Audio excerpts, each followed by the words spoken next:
Poursuite de l'audiobook de l'ouvrage de Ralph Challis intitulé « Le don de parler diverses langues ». Chapitre 26 « La langue, véhicule de la parole ». L'organe le plus puissant. La langue est un petit membre et elle se vante de grandes choses. Note 1, Jacques 3, verset 5. Ce qui distingue essentiellement l'homme de la bête, c'est le don de la parole, du logos rationnel. Dieu créa la langue de l'homme pour qu'elle soit le véhicule de la parole et surtout de la parole divine, avec un grand P. Dieu s'exprime dans tous les domaines de sa création, mais nul doute qu'il ait voulu, en donnant à l'homme sa langue, parachever l'expression suprême de son logos, de sa parole. La révolte de l'homme contre son Créateur a placé sa langue, avec tout son corps, sous l'emprise du péché qui, à son tour, l'expose à l'action de l'ennemi de Dieu, le diable. C'est pourquoi elle est devenue en fait un monde d'iniquité. Note 2, Jacques 3, verset 6. Nous lisons le passage. La langue aussi est un feu. C'est le monde de l'iniquité. La langue est placée parmi nos membres, souillant tout le corps et enflammant le cours de la vie, étant elle-même enflammée par la géhenne. Retour au texte. De tous ses membres physiques, c'est la langue de l'homme qui peut faire le plus de bien ou de mal. Le mot « diable » signifie celui qui attaque par la langue et surtout par derrière, le calomniateur. Dieu, par le sang de son Fils, rachète la langue de l'homme et, dès lors, son esprit cherche par-dessus toute chose à l'employer pour transmettre la vérité de l'Évangile à d'autres et, par ce moyen, les sauver. Il a plu à Dieu de sauver ceux qui croient par la prédication. Note 3, 1 Corinthiens 1, verset 21. Lorsqu'un homme se donne complètement au Seigneur par pur choix, le Saint-Esprit le remplit et se plaît à manifester la puissance de Dieu à travers le corps entier de cet homme, par ses mains, ses pieds, ses yeux, ses oreilles, son cerveau. Pourtant, l'organe qu'il cherche à utiliser par excellence est sa langue. Parfois, et comme c'est vrai, une seule parole suffit pour changer le cours d'une vie. Dieu peut accomplir les choses les plus fantastiques par un homme dont la langue répond aux exigences de sa pensée, de son logos, de sa parole, de sa volonté. Et cette volonté, c'est que tous les hommes soient sauvés. Note 4, 1 Timothée 2, verset 4. Le combat de l'homme de Dieu. Pour nous qui voulons servir Dieu, nous sommes aux prises avec un ennemi qui emploie les moyens les plus traîtres. Aucun domaine de notre vie n'est à l'abri de ses ravages. Il exploitera toute faille qui se présente. Il nous attaquera à n'importe quel niveau, familial, affectif, professionnel ou purement spirituel. Il visera surtout notre communion personnelle avec Dieu et après cela notre vocation et notre communion avec les frères. Il cherchera, entre autres, à manipuler notre vie par des questions d'argent. Ah, combien d'hommes de Dieu ont échoué sur ce point-là! Pourtant, ni Moïse, ni Samuel, ni Élie, ni Jésus, ni Paul n'ont jamais réclamé une seule pièce d'argent aux hommes. Ils ont choisi de dépendre entièrement de Dieu pour leurs moyens d'existence. Ils acceptaient la pauvreté quand il le fallait, sans se plaindre. Paul préférait mourir plutôt que de se laisser enlever ce sujet de gloire. Note 1 Corinthiens 9, verset 15. Quel contraste avec les conceptions de certains prédicateurs de nos jours qui supposent, comme les amis de Job, que les richesses matérielles sont la preuve que Dieu les approuve, et que la souffrance et l'ignominie sont l'évidence de sa désapprobation. Si cela était vrai, Jésus lui-même serait l'homme le plus désapprouvé de Dieu. Une autre porte qui donne un accès facile à l'ennemi, c'est l'orgueil. Il est facile aux esprits méchants d'utiliser un chrétien orgueilleux. Ce danger est particulièrement menaçant pour un prédicateur. Quand il est jeune et pauvre, peu connu, souvent critiqué, il est très conscient de sa faiblesse et il marche humblement avec son Dieu en s'accrochant à sa parole. Quelques années plus tard, lorsque la réussite spirituelle lui attire les louanges des églises, il est exposé à un danger incalculable. Il se sent fort, il n'aime pas qu'on le contredise, il est conscient de son influence. Quoi de plus terrible pour un homme de Dieu? Satan vise surtout la langue. Pourtant, le point sur lequel Satan mise le plus chez le croyant, c'est sa langue. Par une seule langue adonnée à la médisance, le diable peut détruire une église. Par une seule petite déviation philosophique ou doctrinale, il peut étrangler un réveil spirituel. Par la bouche d'un faux docteur, il peut induire des multitudes en erreur. Il l'a déjà fait trop de fois. L'histoire de l'Église en est remplie d'exemples. Nous sommes donc sans excuse. Ce n'est donc pas pour rien, comme nous l'avons vu, que le mot calomniateur, en grec diabolos, est le même que celui que nos Bibles traduisent diable. Dès que Satan parvient à avoir une emprise sur la langue d'un chrétien ou d'une chrétienne, il a trouvé le moyen de détruire l'œuvre de Dieu. Il a établi un « diable » entre guillemets au sein même de l'Église. Une seule parole de colère peut détruire le travail d'une vie. C'est un vieux missionnaire qui a prononcé cette parole après une vie d'expérience. Une langue qui n'est pas sanctifiée, qui n'est pas domptée et animée par l'Esprit de Dieu peut devenir un instrument des puissances diaboliques. Les esprits méchants le savent et sont aux aguets pour utiliser la langue du chrétien. Ils le font d'une manière ou d'une autre. Par le mensonge, par la jalousie, par la colère, par une erreur doctrinale, par une prédication même. Reconnaissons-nous notre langue? Si quelqu'un ne bronche point en parole, c'est un homme parfait, en grec télios, complet, accompli, mûr, capable de tenir tout son corps en bride. Si nous mettons le mors dans la bouche des chevaux pour qu'ils nous obéissent, nous dirigeons aussi leur corps tout entier. Même les navires qui sont si grands et que poussent des vents impétueux sont dirigés par un très petit gouvernail au gré du pilote. Voici comme un petit feu peut embraser une grande forêt. La langue aussi est un feu, c'est le monde de l'iniquité. La langue est placée parmi nos membres, souillant tout le corps et enflammant le cours de la vie, étant elle-même enflammée par la géhenne.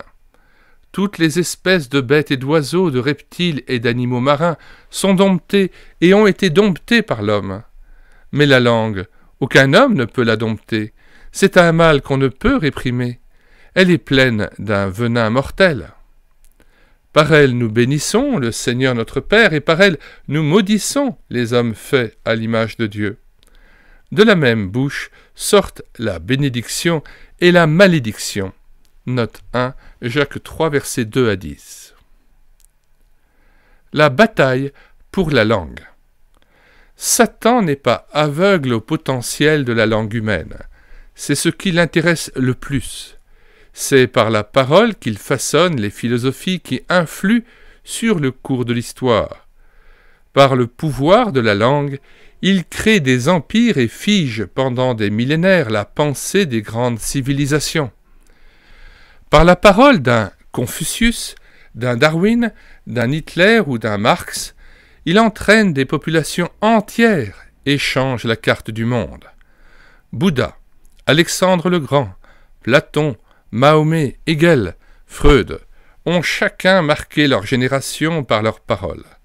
La Bible nous révèle que l'Antichrist sera secondé par un faux prophète qui entraînera le monde entier à sa perte. Par la parole, par une image qui parle.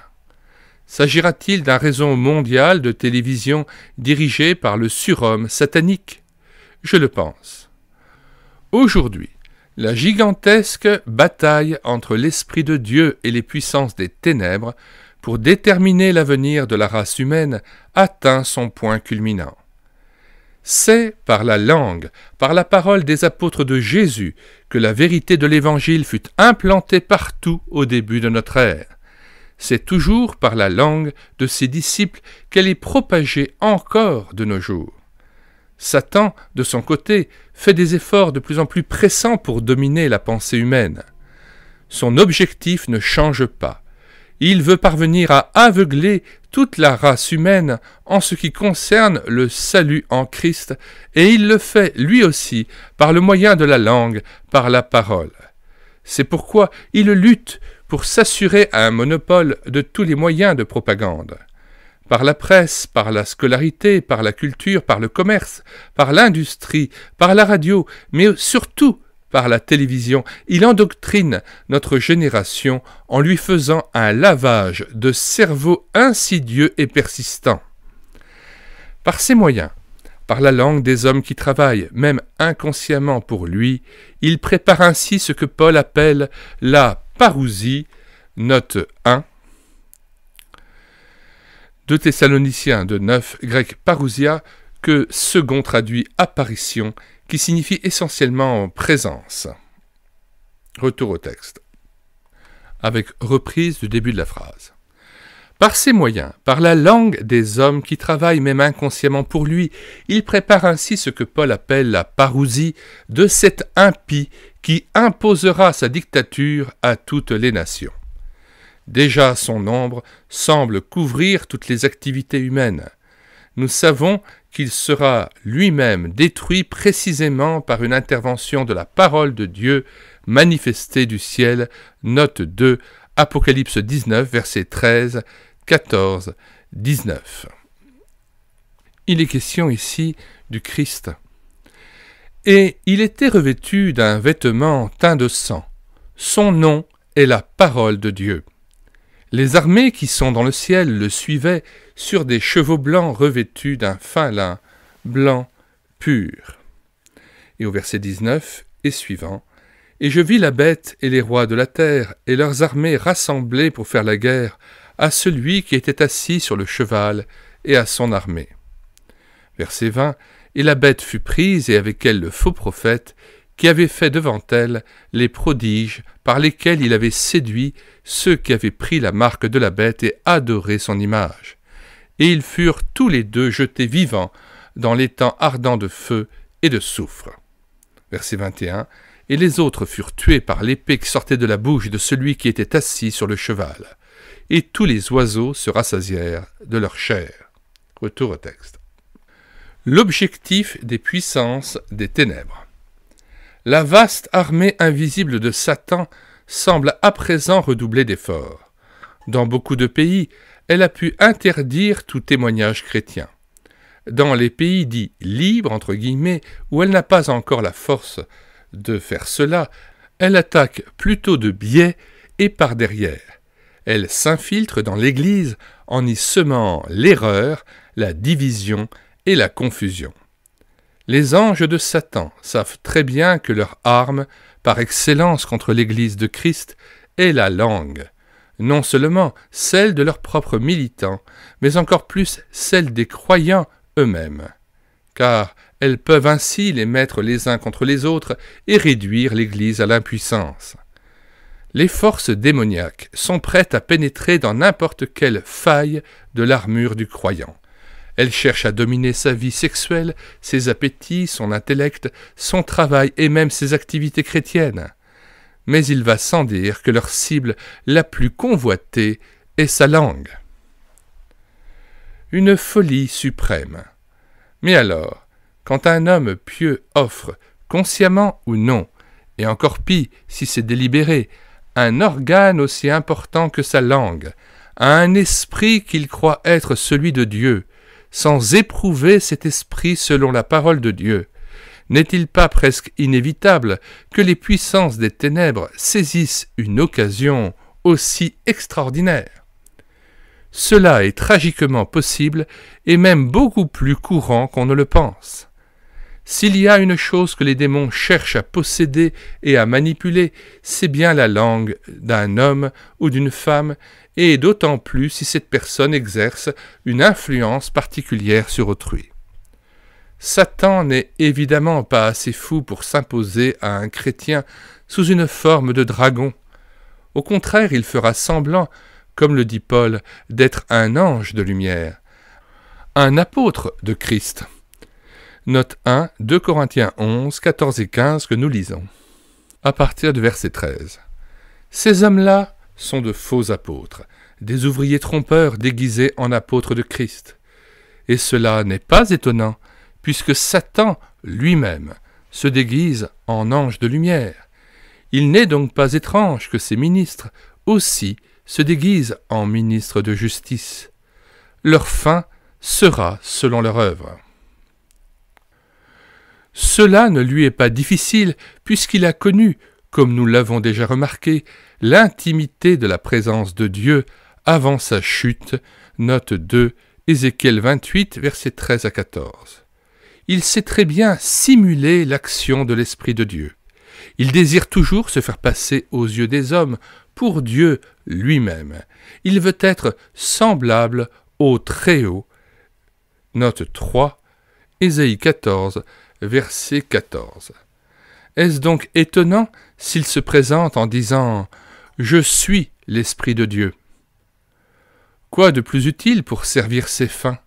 Ce n'est pas pour rien que le Seigneur et ses apôtres nous disent de veiller, de ne pas nous laisser séduire, d'éprouver les esprits pour savoir s'ils sont de Dieu. 1 Jean 4, versets 1 à 3, et nous lisons ce passage jusqu'au verset 6.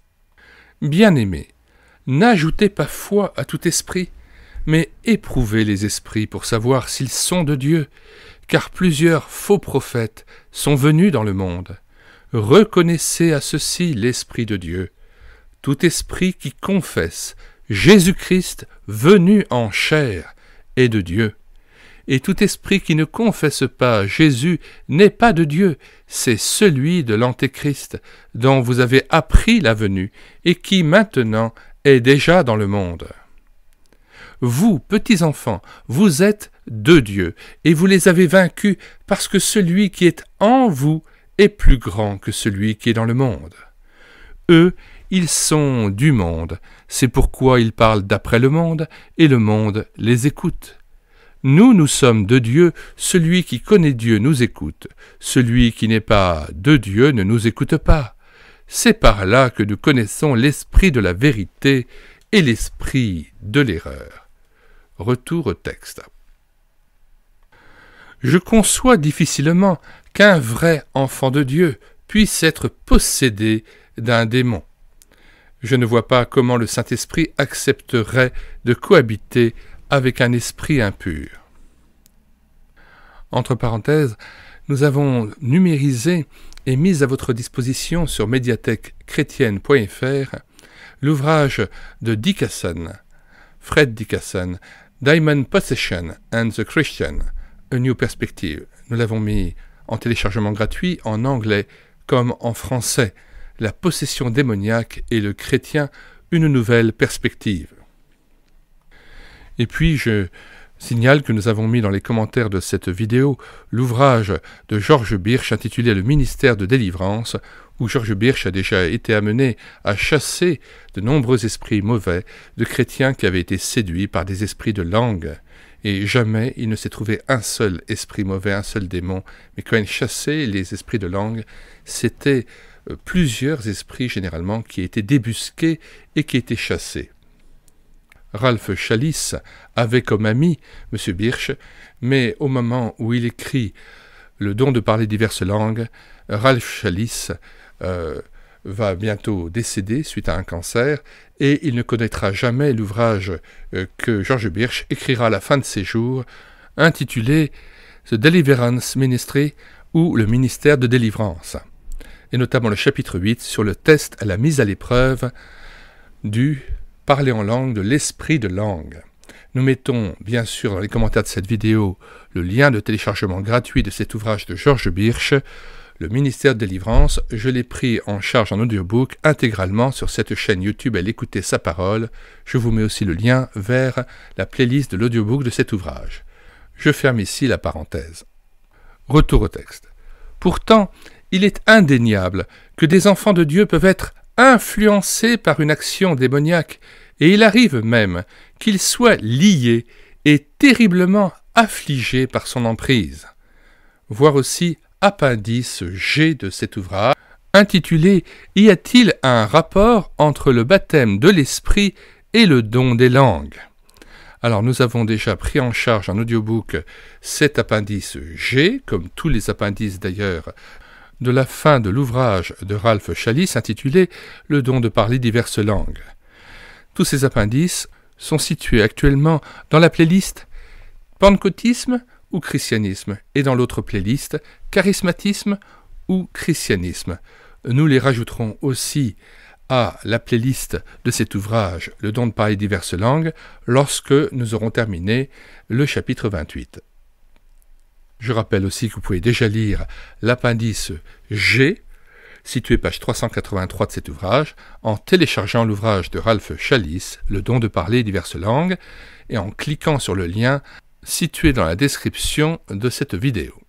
Retour au texte. Dieu m'a permis d'affronter personnellement de tels cas à plusieurs reprises, car ce genre de problème est en fait de plus en plus répandu. Heureusement, Dieu a aussi permis que je sois témoin de victoires authentiques de sa part. Dieu dit « éprouvez les esprits ». Le grand ennemi est trop intelligent et trop puissant pour que nous le combattions sans disposer de toutes les armes de Dieu. En temps de guerre, l'ignorance est un crime.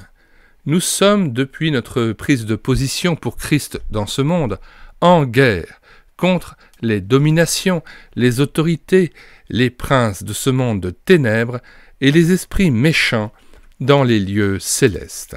Note 1, Éphésiens 6, verset 12.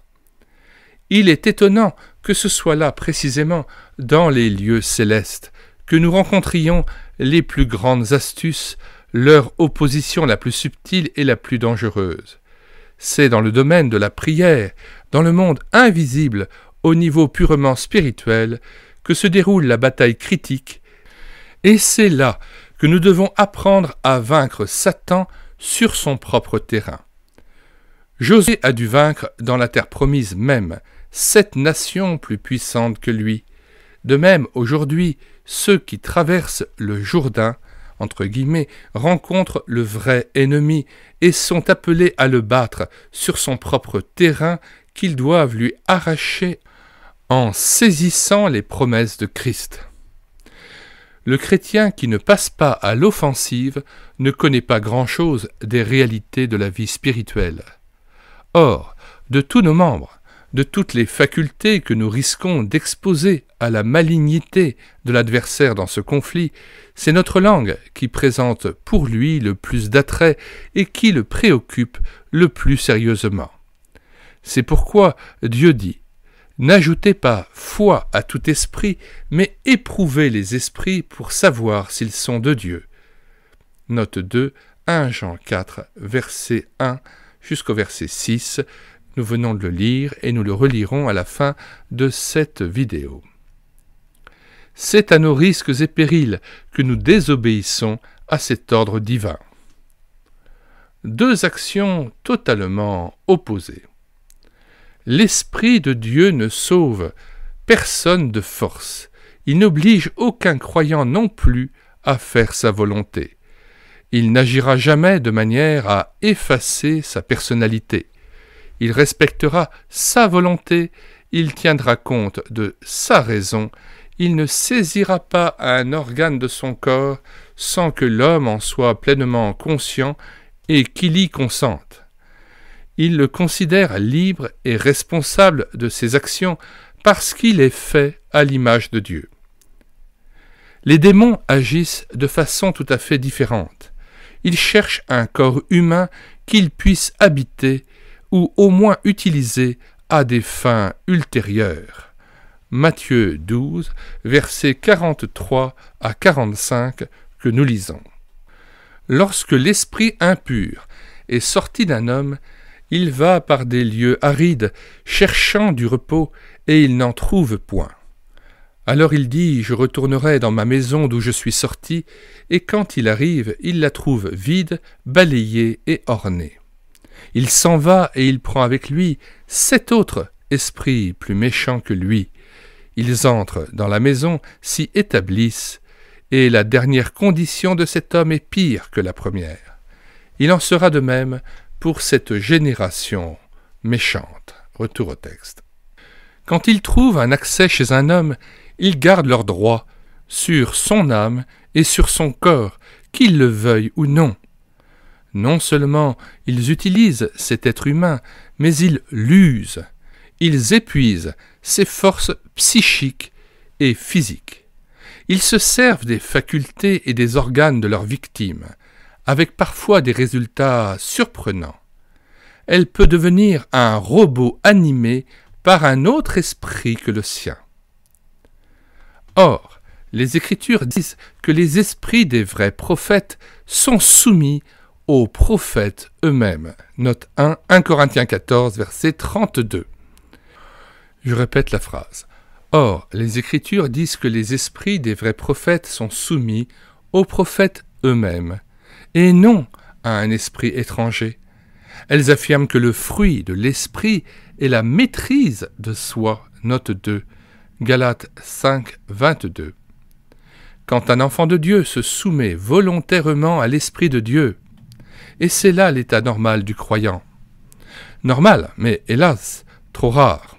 Cet homme est tout aussi libre qu'avant, et même plus. Il trouve ses facultés éclairées, et Dieu les utilise d'une façon remarquable. Cet homme est conscient du fait extraordinaire que l'intelligence et la puissance de Dieu agissent sur lui. Mais il sait que Dieu tient pleinement compte de sa personnalité, de sa raison, de sa volonté et de ses facultés. Il sait que c'est avec son consentement que Dieu les utilise pour accomplir ses desseins célestes et pour obtenir des résultats spirituels qui seraient impossibles s'il agissait de lui-même. Pourtant, il sait également qu'à tout instant, par une seule pensée de péché ou par une décision personnelle, il peut arrêter l'action du Saint-Esprit. Celui-ci n'agit que s'il y a une entente parfaite entre l'homme et Dieu. L'homme demeure un agent libre, pleinement conscient et responsable de ses actions. Tout en étant soumis à l'Esprit de Dieu, il reste maître de lui-même, car le fruit de l'Esprit est précisément cette maîtrise de soi. L'inspiration et l'action de l'Esprit sont surnaturelles, de l'Esprit avec un grand E, pourtant, l'Esprit agit par les facultés de l'homme. Là encore, l'Esprit de Dieu avec un E majuscule. Elles sont vivifiées, ces facultés de l'homme, et transformées, mais l'homme les garde toutes. Il reste homme, il ne devient jamais une machine entre les mains de Dieu. C'est toute la différence entre l'action de l'Esprit de Dieu et celle des esprits démoniaques. Le divin et l'humain. Par les auteurs de la Bible, nous pouvons comprendre à quel point le divin et l'humain s'entremêlent dans l'action du Saint-Esprit. Il nous serait impossible de confondre, par exemple, un écrit du prophète Ésaïe avec une portion de la loi de Moïse. Les deux styles sont totalement distincts. Le caractère de chaque auteur pénètre tout son ouvrage. Moïse et Ésaïe sont tous les deux également inspirés par Dieu. Pourtant, la parole de Dieu nous parvient à travers deux personnalités humaines. Il serait tout à fait impossible de confondre les styles de Paul, de Jacques et de Jean. L'Esprit de Dieu communique son message par la bouche de ces hommes, tout en respectant leur caractère et même leur vocabulaire. C'est là que nous voyons la nature miraculeuse de la parole de Dieu. Elle est incontestablement celle de Dieu, tout en étant celle de l'homme, et même celle de l'homme individuel. C'est pourquoi le Nouveau Testament, en citant l'Ancien Testament, peut affirmer soit Dieu dit, soit Moïse dit, Ésaïe dit. Les deux formes d'expression sont vraies. Le Seigneur Jésus lui-même cite les écrits de l'Ancien Testament tantôt d'une manière, tantôt d'une autre. Note 1. Par exemple, Matthieu 22, verset 31, verset 43. C'est ainsi que le Saint-Esprit veut se servir de notre langue. S'il parle par nos lèvres, ce sera nous qui parlerons, nous et non un robot, nous avec toute notre individualité, purifiée bien sûr et alignée sur la pensée de Dieu. Mais il sera tout aussi évident que Dieu lui-même parle par nos lèvres. J'ai connu au cours de ma vie un assez grand nombre d'hommes de Dieu. Je ne saurais dire lequel m'a apporté la plus grande bénédiction, je sais seulement que j'ai entendu la voix de Dieu par leur bouche. Il me serait impossible de confondre leur voix, leurs gestes, les expressions de leur visage. Leur personnalité était différente. Pourtant, par leurs moyens, Dieu m'a communiqué sa parole authentique. Il l'a fait avec une richesse de variété individuelle comparable à celle que nous découvrons dans la création naturelle. Ceci n'est pas étonnant, puisque c'est le même esprit qui agit dans la floraison des Alpes et qui parle aussi par la bouche d'un petit prédicateur sur la place du marché ou par celle d'un penseur comme Pascal. L'important, c'est que la langue de chacun de ces hommes soit l'instrument de la parole de Dieu. Dieu nous demande de lui offrir notre corps en sacrifice vivant, ce qu'il appelle un culte. Le mot grec signifie un service, raisonnable ou rationnel ou logique. Le terme grec est logikos, qui signifie ce qui appartient au logos, à la raison, à la parole rationnelle et intelligible. Note 2, Romains 12, verset 1, que nous lisons. « Je vous exhorte donc, frères, par les compassions de Dieu, à offrir vos corps comme un sacrifice vivant, saint, agréable à Dieu, ce qui sera, de votre part, un culte raisonnable. » Retour au texte. N'est-il pas évident que le membre de notre corps que Dieu cherche le plus à utiliser comme organe de son logos, de sa parole, soit précisément notre langue? Pourquoi supposer qu'il désire un culte illogique, inintelligible et irrationnel? Satan, lui aussi, cherche à utiliser notre corps, et le membre qu'il convoite le plus, c'est notre langue, la vôtre. Il s'en servira pour communiquer une caricature de la vérité. Mais cette parole ne sera pas celle de Dieu. La mort et la vie sont au pouvoir de la langue. Note 3, Proverbe 18, verset 21. La suite du texte des Proverbes est la suivante. « Quiconque l'aime en mangera les fruits. » Nous relisons ce verset. « La mort et la vie sont au pouvoir de la langue. Quiconque l'aime en mangera les fruits. » Et le verset qui précède juste le verset 21 du chapitre 18 des Proverbes est le suivant. « C'est du fruit de sa bouche que l'homme rassasie son corps, c'est du produit de ses lèvres qu'il se rassasie. » Donc il est quand même important de citer toujours le contexte dans lequel on cite la parole de Dieu et le verset ou le demi-verset que l'on cite. Afin d'en mieux comprendre toute la profondeur et toute la dimension spirituelle. Fin de ce chapitre 26, intitulé, je le rappelle, « La langue, véhicule de la parole ». Dans les commentaires de cette vidéo, nous mettons le lien de téléchargement gratuit de l'ouvrage de Ralph Challis, Le don de parler diverses langues, le lien d'accès à la playlist de la lecture audio de cet ouvrage, le lien d'accès à l'achat de l'ouvrage « Si la trompette rend un son confus », condensé du livre « Le don de parler diverses langues ». Nous vous recommandons vraiment le livre de George A. Birch, « Le ministère de délivrance, moyen pratique pour contrer l'œuvre de Satan aujourd'hui ». Et nous vous signalons que nous en avons assuré l'audiobook intégral. Nous vous mettons donc le lien vers l'audiobook de l'ouvrage de George Birch, pasteur qui a éprouvé des centaines de parlers en langue. À chaque fois qu'il a éprouvé l'esprit de langue par lequel un chrétien s'exprimait en langue, il s'est avéré qu'il s'agissait de puissances démoniaques dont il a pu délivrer ces chrétiens qui avaient été pris dans les filets du charismatisme ou du pentecôtisme. On a même le témoignage dans le chapitre 8 de l'ouvrage, intitulé « Le test, la mise à l'épreuve du parler en langue », d'un pasteur qui parlait en langue et qui a pu être délivré d'un esprit de langue et qui ainsi a été affranchi d'une puissance occulte et infernale qui s'était emparée de lui par cette recherche trop égarée d'un esprit de langue.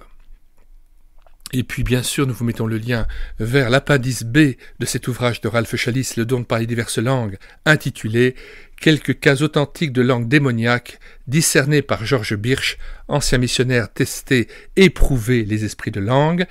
Nous vous mettons aussi bien le lien vers le texte que vers l'audiobook de ce passage de George Birch, ami de Ralph Chalice. Et dans cet appendice B, bien Ralph Chalice lui laisse la parole et le témoignage des expériences qu'il a pu vivre lors de cures d'âme et de séances d'entretien avec des chrétiens, au cours desquels il a pu affranchir des chrétiens affligés de cet esprit de langue et il a pu chasser les démons qui les avaient envahis et s'étaient emparés d'eux. Un ouvrage fort précieux aussi, celui de G.H. Lang, Les origines du parler en langue, et cet ouvrage s'intitule « D'où viennent ces langues ?» Eh bien, nous vous mettons le lien de cet ouvrage, le lien aussi vers l'audiobook de cet ouvrage que nous avons entièrement pris en charge sur cette chaîne YouTube et l'écouter sa parole, l'ouvrage de Fernand Legrand, Tout savoir sur le parler en langue. Nous vous mettons le lien vers le téléchargement gratuit de cet ouvrage. Nous vous mettons aussi l'ouvrage en anglais comme en français, et ainsi que le lien vers l'audiobook de l'ouvrage que nous avons entièrement pris en charge afin de lutter encore contre cet esprit de langue qui est tellement pernicieux, qui est vraiment une invasion démoniaque dans les églises contemporaines et qui vient semer comme un cancer dans le corps de Christ. Nous vous mettons le lien vers 2 playlists que nous avons développées dans la perspective de cette lutte contre ces hérésies, charismatisme ou christianisme, 63 vidéos et présentations d'ouvrages contre le renouveau charismatique et les dangers du parler en langue. 2e playlist vers laquelle nous vous aiguillons en vous en communiquant le lien, pentecôtisme ou christianisme, faux Saint-Esprit, faux Jésus, faux évangile. Enfin, nous vous recommandons d'acheter l'ouvrage à la Maison de la Bible « Occultisme ou christianisme », mais nous avons pris en charge intégralement l'audiobook de cet ouvrage.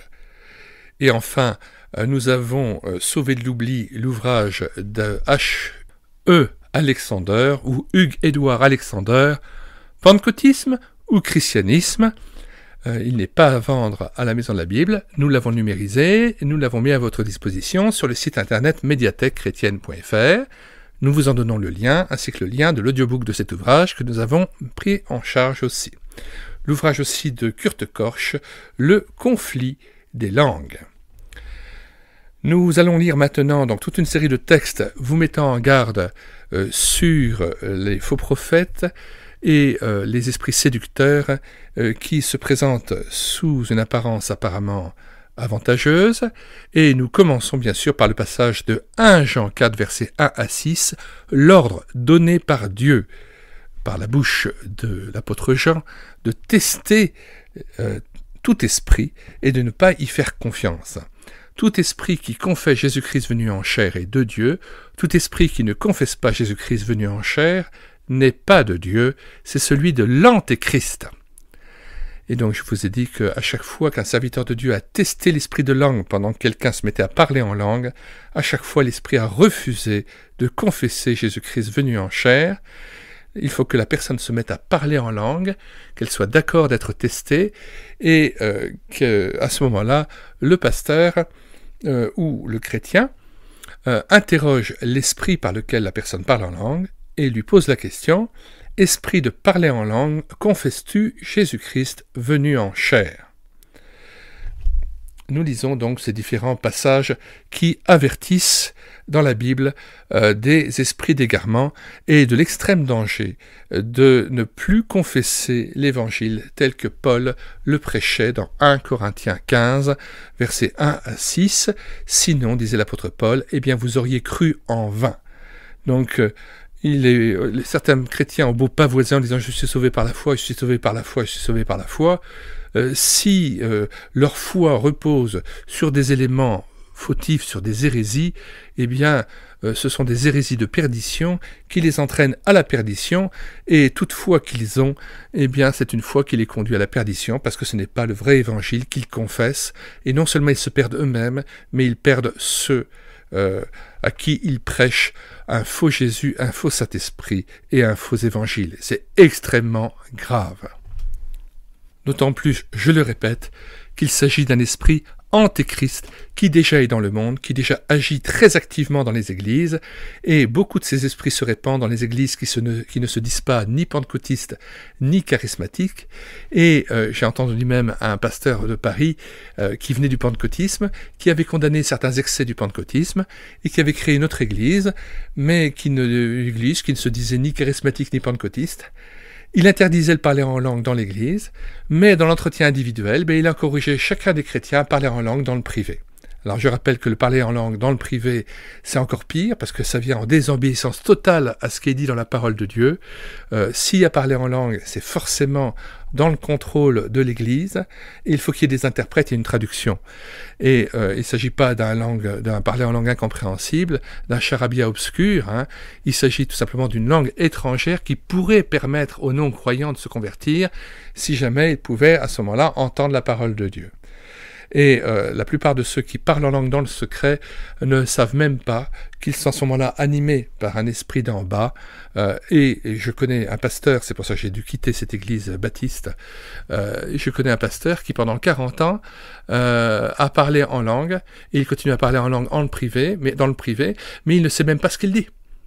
Et comment peut-on imaginer que l'esprit de Christ puisse être un langage obscur, incompréhensible, alors que dès le début de l'évangile de Jean, il est dit que ta parole est lumière.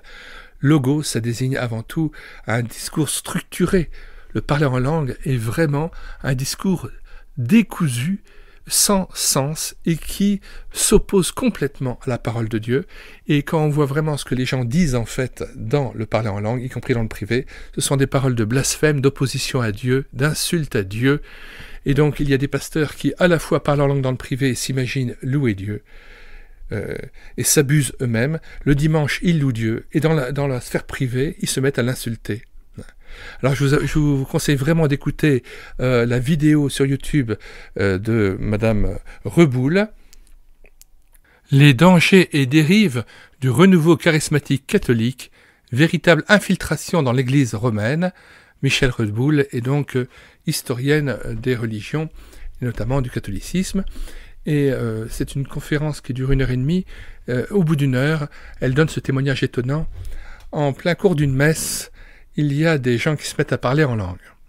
Et par le plus grand des hasards, il y a des Indonésiens qui sont là et qui entendent curieusement et comprennent le langage dans lequel ces gens qui sont venus parler et prier en langue s'expriment. Seulement, ce qui les étonne, c'est qu'ils s'expriment en langue en blasphémant Dieu, en insultant Dieu, et au lieu de louer Dieu, ce sont des esprits qui s'opposent à lui, ce sont donc des puissances d'en bas.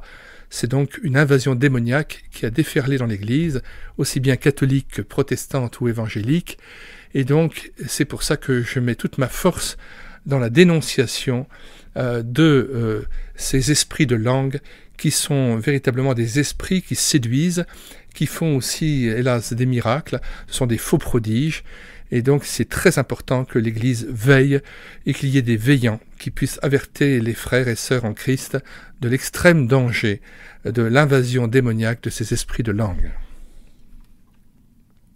Pour ceux qui nous rejoindraient en cours d'audiobook, nous mettons dans les commentaires de cette vidéo le lien de téléchargement de cet ouvrage de Ralph Challis, Le don de parler diverses langues, ainsi que le lien vers la playlist de cet audiobook, afin que tout un chacun puisse s'y prendre dans l'ordre pour commencer l'audiobook par le début. Il m'a semblé qu'il était très important de prendre en charge cet ouvrage, aussi bien par une réédition numérique. C'est pourquoi nous l'avons aussi téléversé sur notre site internet médiathèquechrétienne.fr, site que nous avons bâti en synergie avec cette chaîne YouTube et l'écouter sa parole, afin d'assurer la réédition numérique gratuite des ouvrages chrétiens épuisés et non réédités, et de prendre en charge aussi cet ouvrage sous la forme d'un audiobook, puisque cet ouvrage étant assez long, il est possible que certaines personnes soient rebutées par l'aspect d'une lecture d'un ouvrage de presque 400 pages, mais son impact doctrinal est très important et il permet aussi de pouvoir détourner tout un chacun, tous les chrétiens, du piège du parler en langue tel qu'il est conçu actuellement dans les milieux charismatiques et pentecôtistes. C'est pourquoi nous mettons en plus dans les commentaires de cette vidéo un très grand nombre de liens vers des playlists, notamment la playlist Pentecôtisme ou Christianisme, Charismatisme ou Christianisme, et bien d'autres playlists encore d'ouvrages dont j'ai assuré l'audiobook, ou le lien vers des ouvrages que vous pouvez télécharger et qui traitent notamment de la question du parler en langue. Parmi tous ces ouvrages, le plus important, il me semble, est celui de George Birch, Le ministère de délivrance, et notamment le chapitre 8, qui a trait au test ou la mise à l'épreuve de l'esprit de langue, afin de savoir si cet esprit de langue confesse oui ou non Jésus-Christ venu en chair. Alors c'est pourquoi nous terminons à chaque fois toute lecture d'un chapitre de Ralph Challis par la lecture de 1 Jean 4, versets 1 à 6, sur l'ordre que Dieu donne à son peuple de tester tout esprit, de ne pas lui faire confiance, mais de l'éprouver pour savoir s'il est de Dieu. Si un esprit ne confesse pas Jésus-Christ venu en chair, c'est l'esprit de l'Antéchrist. George Birch, après avoir, pendant toute sa carrière de pasteur, d'évangéliste et de missionnaire, eu à tester, éprouver les esprits de langue, notamment vers la fin de sa vie, il n'a jamais vu un cas où l'esprit de langue confessait Jésus-Christ venu en chair, et à chaque fois, l'esprit de langue s'avérait être blasphémateur, un esprit qui s'opposait à Dieu et qui était ténébreux, et ce n'était pas un seul esprit qui se manifestait, mais généralement plusieurs esprits mauvais qui avaient envahi le corps, l'âme et l'esprit de la personne qui s'était prêtée à cet exercice insidieux, toxique et extrêmement dangereux de se parler en langue. 1 Jean 4, versets 1 à 6. Bien-aimés, n'ajoutez pas foi à tout esprit, on voit que c'est un ordre, mais éprouvez les esprits, encore un ordre, pour savoir s'ils sont de Dieu, car plusieurs faux prophètes sont venus dans le monde. Reconnaissez à ceci l'Esprit de Dieu. Tout esprit qui confesse Jésus-Christ venu en chair est de Dieu, et tout esprit qui ne confesse pas Jésus n'est pas de Dieu, c'est celui de l'Antéchrist, dont vous avez appris la venue et qui maintenant est déjà dans le monde. 4. Vous, petits enfants, vous êtes de Dieu et vous les avez vaincus parce que celui qui est en vous est plus grand que celui qui est dans le monde. Eux, ils sont du monde. C'est pourquoi ils parlent d'après le monde et le monde les écoute. Nous, nous sommes de Dieu. Celui qui connaît Dieu nous écoute. Celui qui n'est pas de Dieu ne nous écoute pas. C'est par là que nous connaissons l'esprit de la vérité et l'esprit de l'erreur. Nous lisons d'autres textes très importants, Galates 1, versets 6 à 9 inclus. Je m'étonne que vous vous détourniez si promptement de celui qui vous a appelé par la grâce de Christ pour passer à un autre évangile. Non pas qu'il y ait un autre évangile, mais il y a des gens qui vous troublent et qui veulent renverser l'évangile de Christ.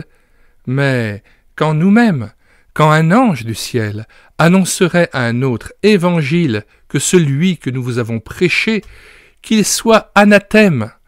Nous l'avons dit précédemment, et je le répète à cette heure, si quelqu'un vous annonce un autre évangile que celui que vous avez reçu, qu'il soit anathème.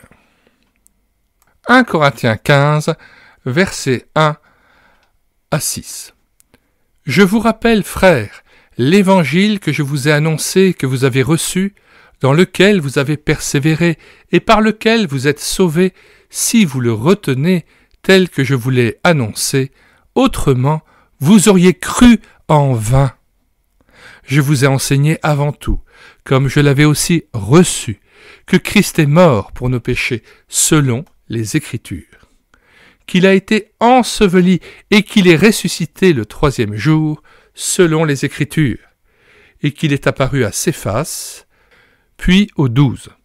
Ensuite, il est apparu à plus de 500 frères à la fois, dont la plupart sont encore vivants et dont quelques-uns sont morts. 2 Corinthiens 11, versets 3 à 4. Toutefois, de même que le serpent séduisit Ève par sa ruse, je crains que vos pensées ne se corrompent et ne se détournent de la simplicité à l'égard de Christ. Car si quelqu'un vient vous prêcher un autre Jésus que celui que nous avons prêché, ou si vous recevez un autre esprit que celui que vous avez reçu, ou un autre évangile que celui que vous avez embrassé, vous le supportez fort bien. Et enfin, 2 Corinthiens 11, verset 13, « Ces hommes-là sont de faux apôtres, des ouvriers trompeurs déguisés en apôtres de Christ. Et cela n'est pas étonnant, puisque Satan lui-même se déguise en ange de lumière. Il n'est donc pas étrange que ces ministres aussi se déguisent en ministres de justice. Leur fin sera selon leur œuvre. » Chapitre 7, versets 21 à 23. « Ceux qui me disent « Seigneur, Seigneur » n'entreront pas tous dans le royaume des cieux, mais celui-là seul qui fait la volonté de mon Père qui est dans les cieux. Plusieurs me diront en ce jour-là, « Seigneur, Seigneur, n'avons-nous pas prophétisé par ton nom? N'avons-nous pas chassé des démons par ton nom? Et n'avons-nous pas fait beaucoup de miracles par ton nom?